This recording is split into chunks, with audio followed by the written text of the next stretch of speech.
The most I've done was 8 weddings in 11 days. I don't want to do this anymore. What was it about photography initially that had you excited? First time that I was a good photographer was when What makes a good wedding photographer? during weddings I try to tell the side stories as well. Weddings are not meant to be perfect. What is the future of photography when it comes to social media and how we see ourselves as artists through the lens of social media? For me, social media is a good and a bad thing. You need to be unique. You need to have your own voice. Give me an example of good and bad mindset. For me, my mindset in photography is all about having fun. And that mindset is very simple, but not a lot of people have. What is your secret to happiness in the photography world, but in your personal life as well? The secret of happiness.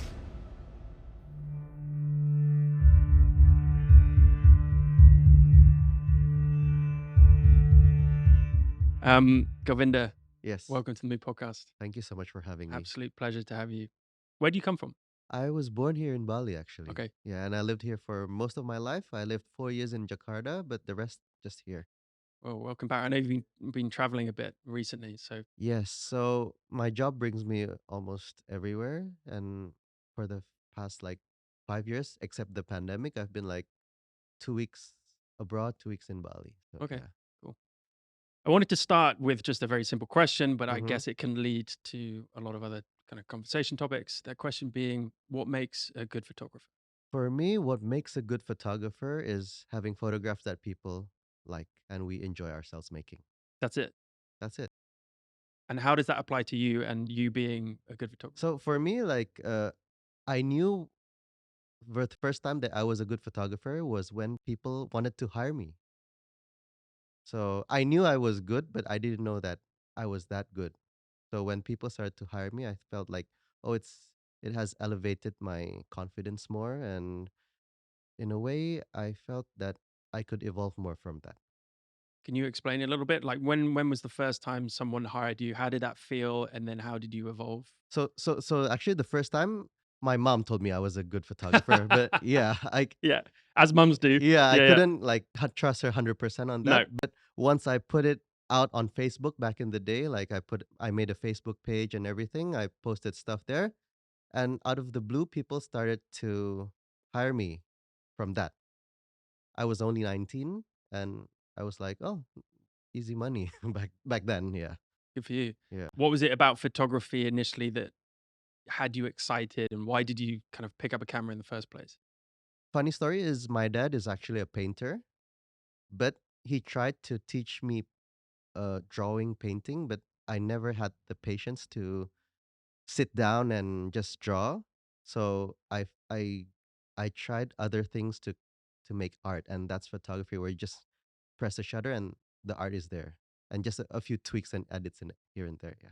So how do you make your photos into art? Because there is a difference. Like there's an image and then there's an artistic image. hmm Or would you think that all photography is art? Some photography is just as it is, like documentary, like the news stuff. It could be art also, but the main purpose is more like to see facts and to see what's happening in the world. But for me, art in photography is involving what we know about photography: composition, lighting, the sense of art itself, and the moment of the people involved. Yeah, I shoot people, so that's important for me. So the expressions that they make, the mood that they feel when they are photographed, combining all of that, that's art for me. So what makes a good photograph for you in Gov's photography, and you post a photo or you create a photo that you're proud of, you're happy of. What are the parts of that photo that you think, okay, that's good, that's good, that's good, and it all comes together? To make a good photograph, you just either need one of these: lighting, composition, and moment. So you can just get a nice moment without thinking everything. People say, oh, that's a nice moment. And then if you shoot something uh, with a great composition, like a perfect symmetrical photograph, that's a good photograph. And then another one is a good lighting, a beautiful sunset. Oh, that's a good photograph. But for me, a great photograph is combining all those things together in one photograph. So getting each part of these components into one photograph creates a great photograph for me. Interesting. Yeah, and I have to agree with most of that, I think.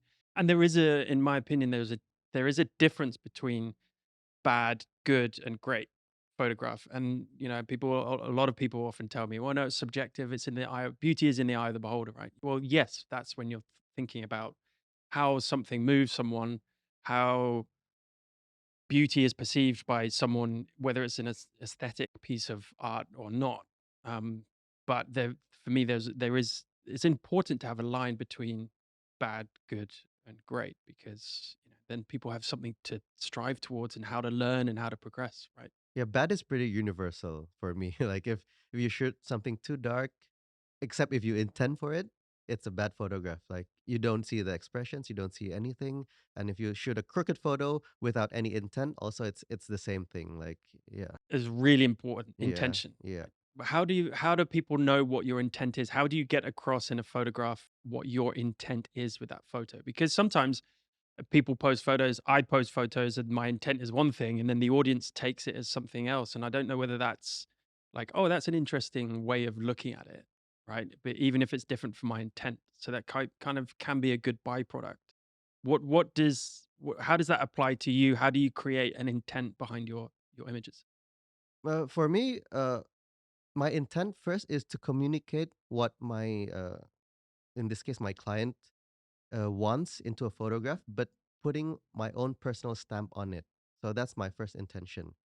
If the client is happy, they feel, oh wow, this is so me. This photograph is very me. That's when I feel a success in my intent. So whatever the public sees about this photograph, it doesn't really matter to me. What's the most important is the person I photograph, the person, uh, my client.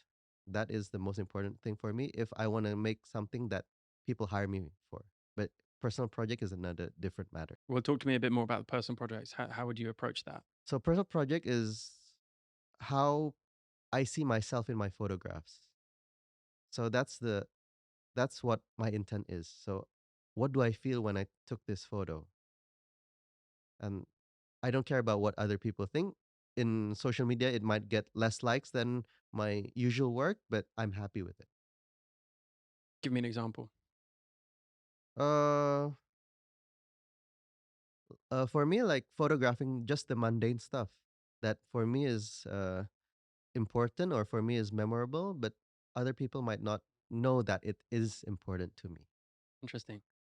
You talk about what's important to you. I think that's really nice to hear. It has to come from within first, not for validation externally, right? And you talk about how photography is something that renews and replenishes your soul. I think those are your words. Can you explain a little bit more about that? How it's so deep to you? Photography has been a huge part of my life. I think that's the when I first got into photography, I felt that, oh, I'm good at this. So I just pursued 100%, nothing else. Back in university days, I studied graphic design, so one of the subjects was photography, and I didn't care about the rest. So the others, I didn't get an A. Only photography, I get 100 out of 100. So that's where my focus is, and because of that, I felt that if you put something 100% to it, you need to focus on that. You need to be the best that you can be on the decision that I made, which is photography.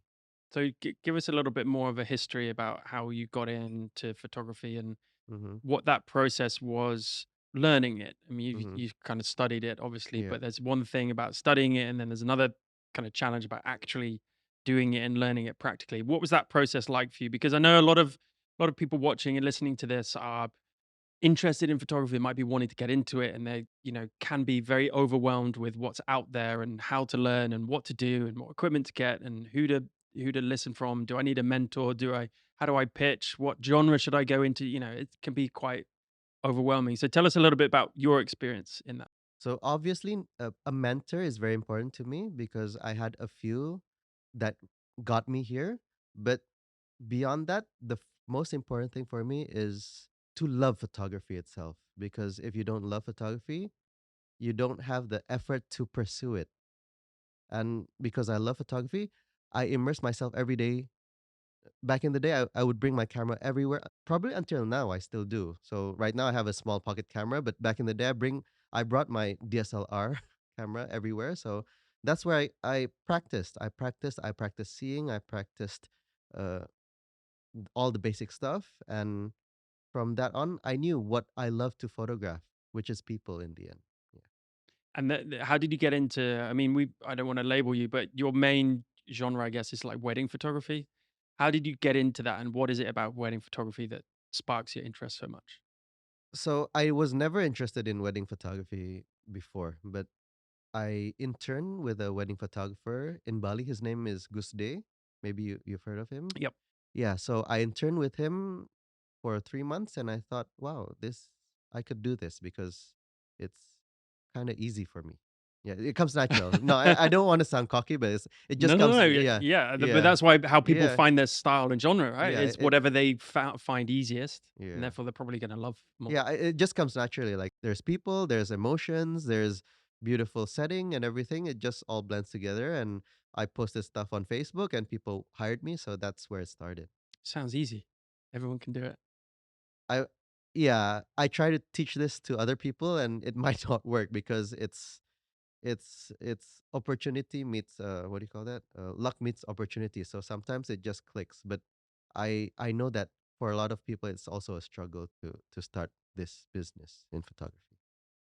What makes a good wedding photographer then? We've talked about what makes a good photographer. Let's talk about wedding photography specifically. I know a lot of people are interested in getting into wedding photography. How do you break through the barrier of getting seen and, being good essentially? And you might be seen, but unless you're good over a long period, consistently, then you're probably not going to be that successful in the long run, right? So what makes a good wedding photographer? So there are many layers of being a good photographer. First, you're just good at photography, which I find that I most relate to because I don't do other stuff except just posting photos that I love. And the second one is good at marketing. So some of the best photographers in wedding are people who networks a lot with other vendors, wedding planners, and everything. They are good photographers because they're running all the time with wedding photography, and they're probably more busy than me. And the third one is combining those two together. So networking and technical skills, Yeah, technical essentially. skills. So for me, I'm not good with networking, so I focus on the technical skills and how to be really good at it and how to stand out in these technical skills because I know that if I talk to people and market myself, that's not my forte. Yeah, I'm kind of with you on that. I think I mean, there are different elements to marketing, but I haven't met any successful, however you want to define that, any successful photographers who are not good at marketing in some way, Yeah. right? Your way of marketing is using social media, Yes, right? yes, yes. That's still marketing. And networking is very rewarding, very valuable, I think, if you can do it right. But Yeah. some people just don't enjoy it. You have to enjoy it Yeah, as well. I don't enjoy Yeah, networking. That's the yeah. thing. Like I seen people stay over time during weddings just to chat with guests and stuff, just to market themselves and drink with them. I just want to go home. Yeah. Sounds like you live Yeah. and breathe photography. What else is kind of surrounds that in terms of your, you talk about being at peace with yourself is much more fulfilling than a quick fix at happiness. That is there a spiritual side to you that you kind of involve in your day-to-day photography? I try to be more mindful in my photography. So, meditation, right? It's all about mindfulness. And sometimes I feel when I work as a wedding photographer, it's just a rush Yeah. because everything's so hectic and everything. So in my day-to-day life, I try to just slow down and just capture things, the mundane things that I told you earlier, and just focus on how do I really want to see these things? How do I perceive things around me? Tell us a little bit more about mindful photography in I mean, how can we as photographers be more mindful? Because it's one thing it's quite easy for us to say, oh well, just slow down a little bit, be more aware of your surroundings, be more aware of your intent and what you're trying to do. But as you know, as you've just correctly said, certainly with if you're on a job or if you're on a project and you're just in a flow state and everything else, just falls by the wayside and you're rushing, it's this and this and this. How do we step back from that in the moment, not just day to day, because it's Mm-hmm. a bit easier. We can wake up and do certain habits, or we can just be a bit more conscious Yeah. about it. When we're actually photographing for a client, or we're trying to, I don't know, tell a specific story, how do we become more mindful in those moments? For me, when we photograph clients, we tend to be not mindful. So we need this practice of mindfulness, which I do in my day-to-day basis. And in a way, just shooting everyday life for me is a way to reconnect myself to why I love photography in the first place. I think actually you've answered it already. I mean, for me as well, I talk about mindful photography a lot. It helped me so much, certainly in the pressure moments, be able to just not get as stressed. I still get stressed, Mm-hmm. but take it down a notch a little bit, especially if you've got people around you. But I think the work is actually done in the dark. The work is done at home when you're not photographing, or with the people around you, and with habits, and with whatever kind of mindfulness, so many mindfulness habits out there, but meditation being one.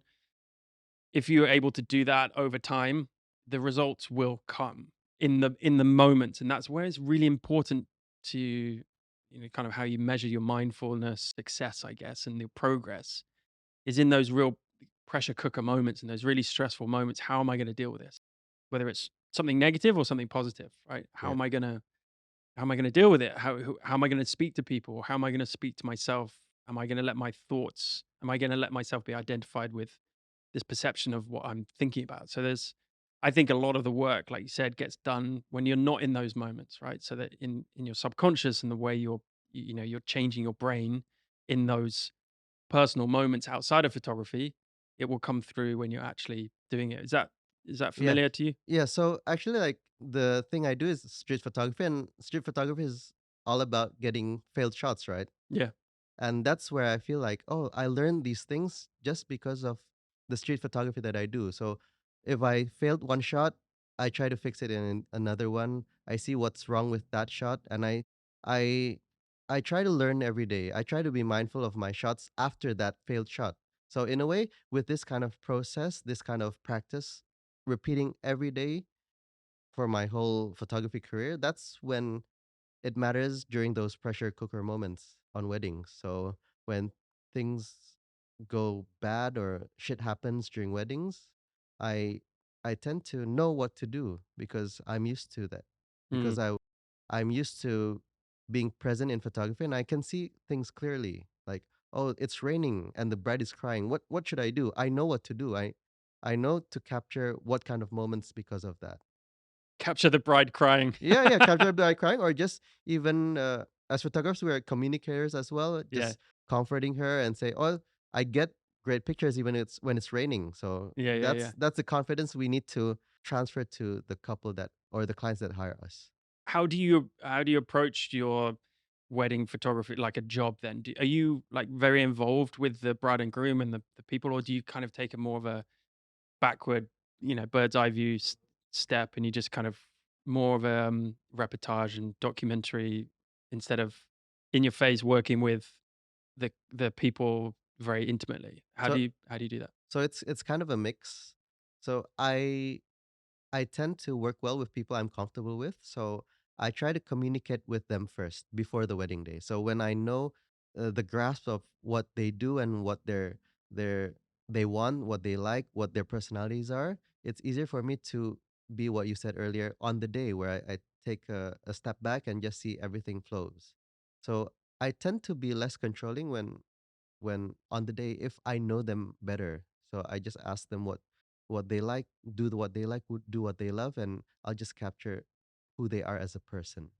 How do you piece that together? And I'm going to talk about storytelling in a minute, and maybe this is a good kind of conduit into that. But how, certainly with wedding photography, I think the storytelling aspect is not easier, but it's a little bit more obvious because it's a wedding, people are getting married, the story is love, right? Yeah. And so you can kind of use that in a way easier with images. But when you're not doing your wedding photography, and maybe you're teaching people, or maybe you're doing your street stuff, tell us a little bit more about how you go, that maybe mindful way of thinking how to tell a story with images. During street or during the Anytime, wedding? yeah. Storytelling for me is Let me yeah, put a bit of context into yeah. that. We talked a little bit about bad, good, and great photography. Mhm. In my opinion, one element of going from good to great is being able to tell a story. And I don't really talk about story. I think it's very difficult to tell a story Yeah, with an image. yeah. You can provide context and allow the viewer to be curious and maybe make their own story, or you Mhm. can add copy, which will provide. Yeah. But in terms of an image, what I mean is, yeah, we talk about storytelling, but I think you understand what I mean. But um, for me, that's one element of the difference between a good photographer and great. So how do you go about telling stories with your images, whatever it might be, weddings, street, portraits? So for me, if I do street photography, it's not about telling the story of the event itself. It's telling the story of myself. Okay. Yeah. So when I do street photography, it's telling my experience, what I see during the day, what I want to incorporate, what I want to remember. So that's how I approach storytelling, and that in a way connects to to wedding photography itself, because in weddings you always see the bride and groom kissing, or they're putting the ring together. So these are all mainline stories, but during weddings I try to tell the side stories as well. Like she was hugging her grandma before the ceremony, and all those side notes on the side is what I see from street photography, because it's just street photography. We see everything. We see not only the thing we want to photograph. For example, I went to the Tower of Pisa in Italy. I just don't see the tower itself. I see all the things that people do around, these silly poses where they're posing with the tower. And that's the same with wedding photography. We see only the bride and groom, but surrounding them are these elements that supports their wedding story itself. And timing? When you talk about, I think I read somewhere on one of your pages how, there's no rush with life. And timing, it's and photography is the same, and timing is so important, just as it is with life. And we talk about opportunity and luck, kind of the timing of both. It can Yeah, mean the difference between success and failure, right? yeah. With photography, taking images, how do you think about timing, or do you just let things be and trust your instinct?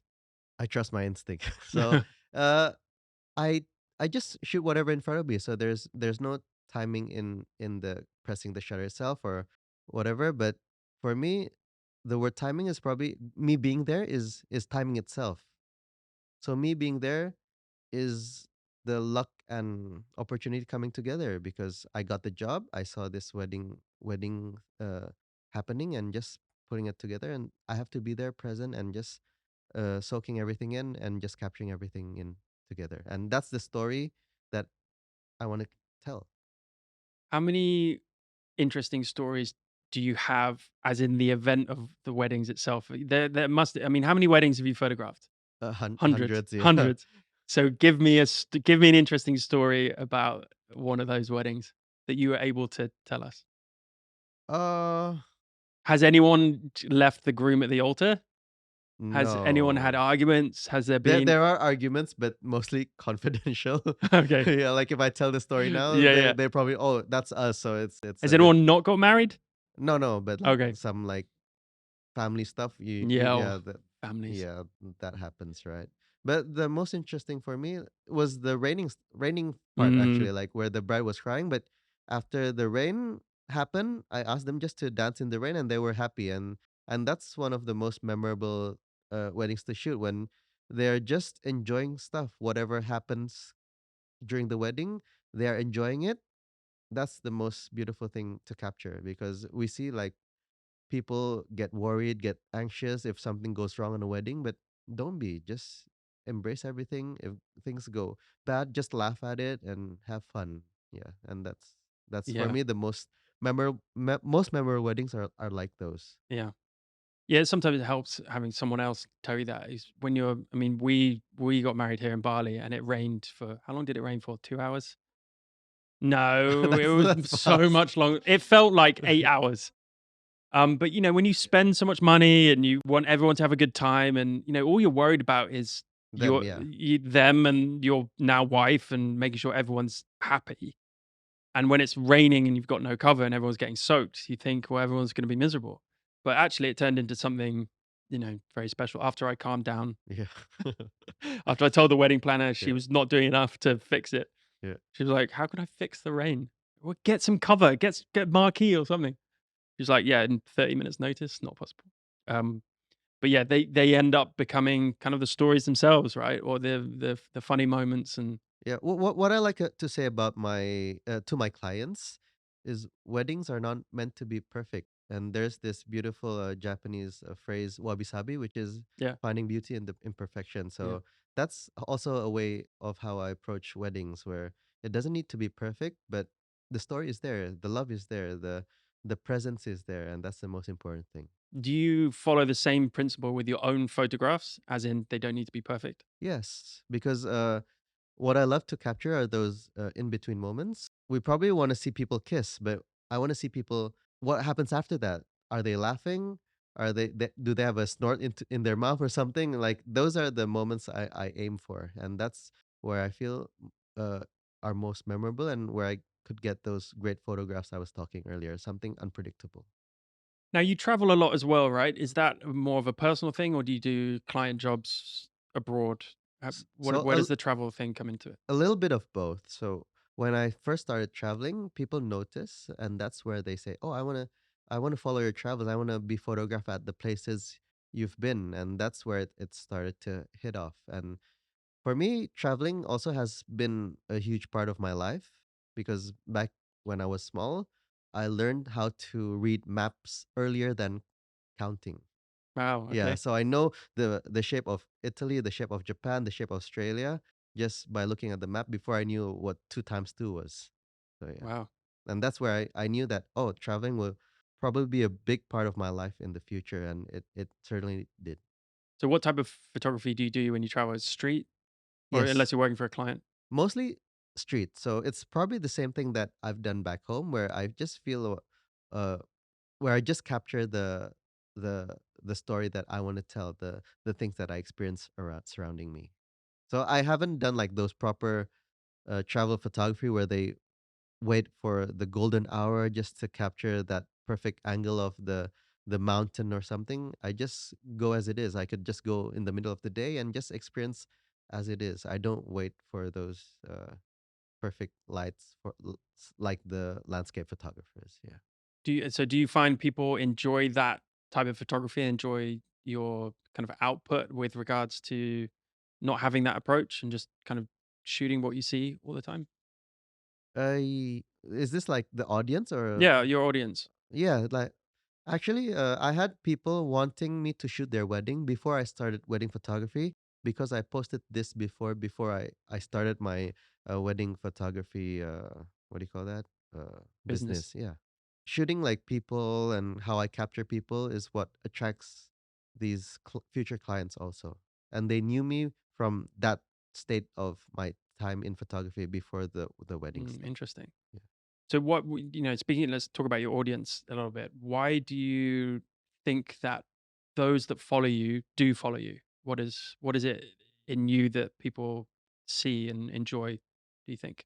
So there are two types of followers. Like the recent ones are mostly photographers because I do a lot of education stuff and content creating towards photographers. But on the art creating stuff, I feel like it's something they resonate with because I feel in wedding photography, mostly people just show beautiful people, and what I show is more than that. I could shoot many different size of people, very diverse, and they all look happy and they'll all look comfortable in their own skin, and that's probably why people resonate to my photography. If you're shy, if you're maybe out of proportion, like body wise, I still make them feel comfortable and feel great about themselves. And like 99% of my clients probably say I'm very awkward and shy. I don't enjoy photographs, but when they finish a session with me, they can't believe that it's them in the pictures. Another thing, obviously, I've done some research on you and looked through all of your content and stuff, which is fantastic. Something that kind of really took my interest was the way you say you maintain like a childlike sense of wonder in your photography and in your projects. I think that's really important these days to not essentially not take yourself too seriously, right? We as photographers, certainly in such a competitive industry with social media and validation and wanting to be seen and heard, we can sometimes get very overwhelmed with it and take it very seriously. How important is it for you to maintain that level of happiness and childlike status, which garners, I'm sure, curiosity, right? And that's what we want as photographers. How do you maintain that? And how do you think that's important to encourage future generations and people just starting in photography to do? For me, the most important thing that happens because I maintain this childlike what do you call it? Childlike properties is the longevity of my career. Because if I don't have this childlike feature in me, I would just fade away. And that's what I see with most of the photographers in my era, where they just come and shoot and just be there to get the job done and not be and complain afterwards and just not be happy. And that's not where I want to be at. I want to go to shoots and still be happy. That's why I feel like photography for me is like a playground. And because this is a playground, I want to play with it. I want to play with stuff. I want to experiment. I want to keep learning and keep experimenting and just have a great time. And that for me is important for the longevity of my career. I feel. Fantastic. And what is that longevity and future of career look like? Where do you want to get to, and how do you want to evolve as a photographer? So back in the day, I shot a lot of weddings. Like maybe the the what do you call it? Not the worst, but the most I've done was 11 weddings in 8 weddings in 11 days, which is crazy. And after that, Oh I my felt goodness. yeah, I felt that I don't want to do this anymore. I just want to shoot probably once a week, but I'm happy doing it, or even like once every 2 weeks. And this is where I maintain the quality of my work and the quality of my life as well. So I try to do things full heartedly, mindfully with each job that I have.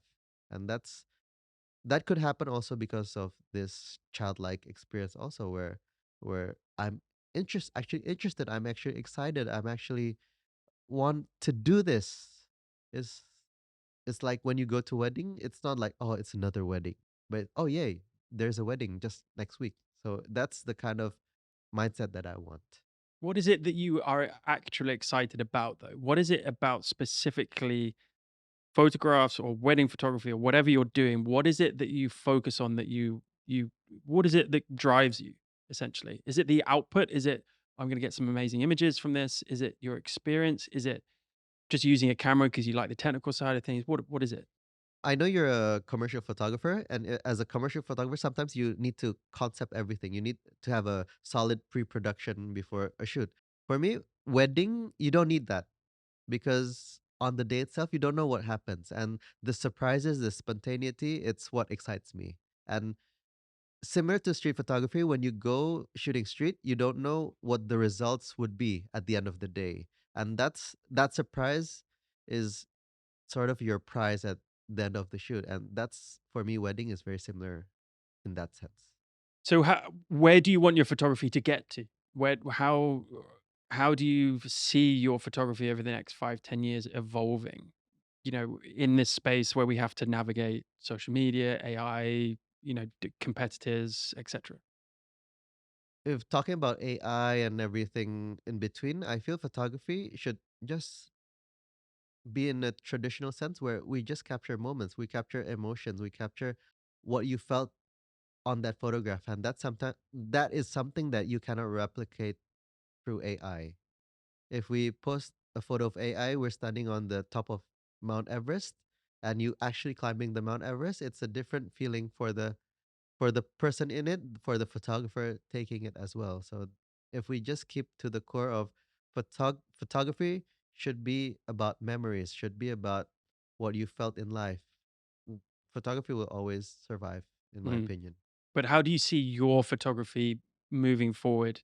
Are you just happy with the way things are in your own business, or do you have plans for utilizing your social media following to sell things or to do workshops or to, build off what you already have? For me, my natural progress would be education because I love sharing things to people, and that's my current side project as well right now, where I'm actually making a workshop in Bali in August, where I invite overseas photographers, where they probably would never have met, connecting these Indonesian photographers here, and mostly not only Indonesian, even Southeast Asian photographers. Yeah, so that's my dream for the future, where I could make this consistent workshop where I just invite these overseas photographer into Bali. What does that workshop look like? Is it theory based? Is it practical? Were you out in the street? How are you going to So shape it it? mostly theory, but what I love about these workshops is about their mindsets, like learning about the mindset of these photographers, and of course seeing how they shoot. Mm, So it's like probably theory not so much because it's more for beginners, I feel, where mindset is more important for intermediate and up photographers, where they could elevate their work even better if we know how these great photographers think. yeah. So actually, it's going to be almost like a networking Yes. Yeah. So that you don't like. the outcome of this is actually networking, where Yeah. these attendees, they meet together and form a friendship that could maybe last years to come. And that's what I did. That's where I got here also. Maybe I don't like networking to future clients, but I actually like to talk to other photographers. And that's why I have photographer friends in Japan, in Europe, in Malaysia, and most of Southeast Asia. I have a friend there, and that's where we connect. And when I go there, we could talk about how things are going in our own countries, about how photography trends and futures, talking with them. Yeah. Yeah. What is the future of photography when it comes to social media and how we see ourselves as artists through the lens of social media? For me, social media is a good and a bad thing. Like I see a lot of good photographers now because of social media. Like it's easier for them to make good pictures like their idols, but in the end they're just copycats. Mm, Whereas back in the day, we need to research like who are these photographers are, and how do we learn? How do we keep on learning? With social media, it's just easier. So people are just, for me, lazier. They just see something that is trending or up there with a guy with million followers. I'll just copy his work. But that doesn't work well if you want to survive in photography. You need to be unique. You need to have your own voice, and that unique voice is what attracts people to you. For me, it's not about you copying just the great works of other people.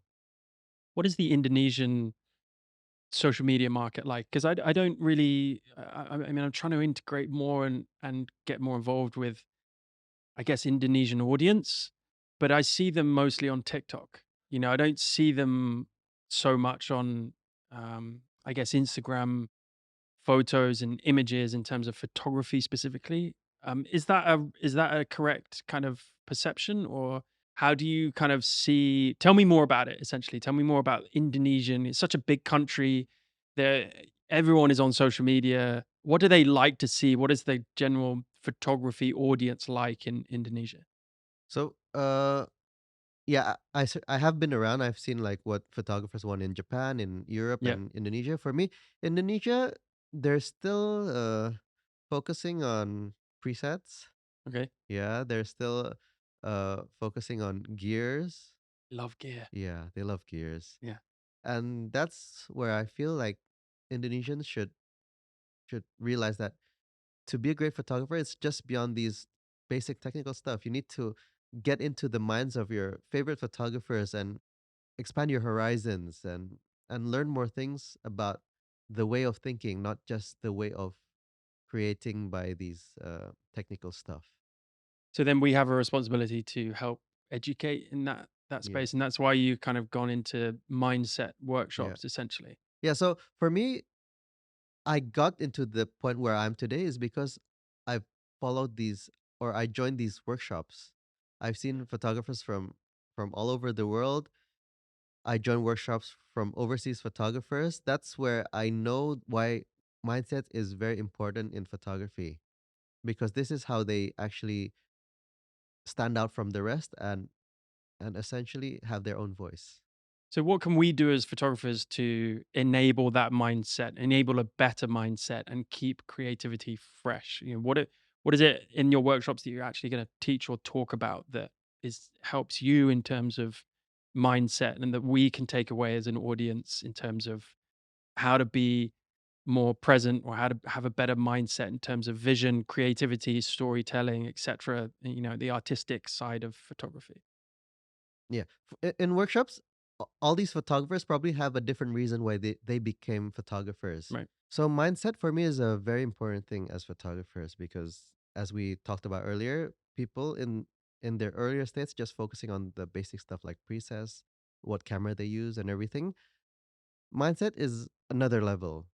And that's what I've experienced myself, where I've joined these various workshops, and this is where I pick up the best bits of each photographer and put it together as my own. To know how mindset is important for you, you need to join your first workshop, because that's where you know, oh, this photographer became successful because of this. And that's where mindset comes in. Can you be a bit more specific for me? Like, give me an example of good and bad mindset. For me, my mindset in photography is all about having fun. Okay. And that mindset is very simple, but not a lot of people have, where they think, oh, photography is a very serious job. And I don't agree with that, because photography should be professional, but it should be fun as well. And this is a kind of mindset that I would teach in my workshop, and how to incorporate it in the shoot that I do, and how to communicate with the clients and with us, just how to have fun. So, how do we keep creativity fresh then? How do we kind of get up each morning? You take photos Hmm. almost every day, every day. Almost every day. Is that a recipe for creativity then? It's just to keep putting yourself out there, keep pushing those boundaries. Obviously, shooting every day might not work for everyone. So I just think I feel that people need to find their balance. It might not be photography. You could have another hobby, such as probably watching movies and incorporating what you see. Build up your visual library from these images, these scenes, and that's another thing that you can improve your photography in. Or in another case, you could go to art exhibitions and just see nature, because for me, most of my ideas is just from people watching. Mm. Yeah, like I see these kids running on the beach. Oh, probably if my couple did that, they would have fun as well. So it's those kind of examples for me. I think people, you talk about inspirations, and I think being inspired as any artist or in any form of life is very important. But I think inspiration can come in many forms. It doesn't have to be, well, you should go to a gallery or you Yeah, should look at a photography book, right? They're fantastic, but they might not work for some people. You can be inspired just by other humans, right? yeah. Other people that may be in front of your camera, may not be in front of your camera, but at least you can learn from, right? And that's what inspiration is learning from someone else, essentially. It's learning from experience, and Yeah, experience could be anything for me. yeah, yeah. Okay, let's switch gears. Well, let's talk about gear. Okay, all right. People will want to know. Let's All get this right. out of the way. I don't really want to talk about it, but tell us Yeah. about what you use to shoot, how you use it, and why you like it. So I change gears every 2 months probably. Really? Yeah, Yeah. because yeah, the thing is with a big amount of social following as a photographer, people want to lend you stuff, and that's what I've been experiencing for the past year probably. Before that, I was a Fujifilm ambassador from 2019 to 2022. I've been using Fujifilm, which I thoroughly enjoy, but going forward, I feel that in a way, trying gears is like trying new toys, and that's another childlike feature of mine. Yeah. Where if I try this, oh, I probably found another thing to look forward to. So that's kind of a way for me. So yeah, like people say, oh, you don't shoot weddings with APS-C cameras, but I do, and there's another charm to it. And you shoot weddings with bokeh lens, and there's another charm for it. So these kind of approach are different, but in a way that keeps my photography fresh. What is the first bit of gear that someone should buy then if they're looking at getting into wedding photography? For wedding photography, you need something with big aperture because weddings tend to go like late in the night, or you shoot in a dark church or in a dark room, and that's where these big aperture lenses come in. So you at least need one. Like for me, my go-to lens is the 35 1.4, and the rest I usually probably just use a zoom lens. Okay, Yeah. cool. All right, that's gear out the way. Okay. Software. Software. What do you use?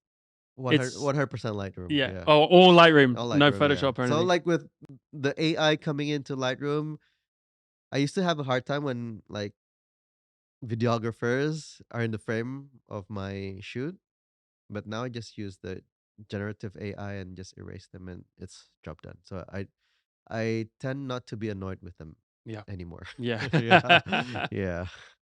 yeah. I mean, I Yeah. didn't. Yeah, yeah. You know, you've got to work with videographers as well, Hmm. and other and wedding planners and all Yeah. that kind of stuff, right? Can often get in the way, I'm Yeah, sure. they can get in the way, but for the last wedding I did with the AI happening in Lightroom right now, Easy. yeah, I'm just happy. Like it's easy. Yeah. Yeah.